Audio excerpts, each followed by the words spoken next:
તો India AI impact સમિટમાં ભારતે મોટી જાહેરાત કરી. અમેરિકાના નેતૃત્વ હેઠળના પેક્સ સિલિકા એલાયન્સમાં ભારત જોડાયું. આ કરારની સાથે જ ભારત સેમિકન્ડક્ટર અને આર્ટિફિશિયલ ઇન્ટેલિજન્સના વિશ્વના સૌથી મોટા ગઠબંધનનો હિસ્સો બની ગયું.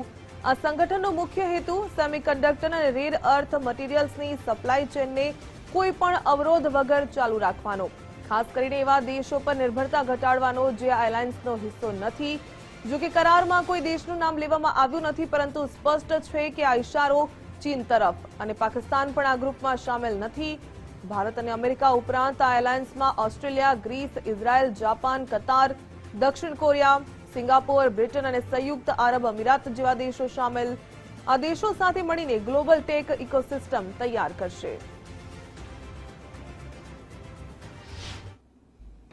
यूएस ने जो PACS silica semiconductor supply chain के लिए दुनिया के कई देशों के साथ एग्रीमेंट किया था, उसमें भारत भी आज जुड़ा है और इसमें भारत की जो अपनी ताकत है, आज 2 नैनोमीटर की चिप्स भारत में डिजाइन हो रही है.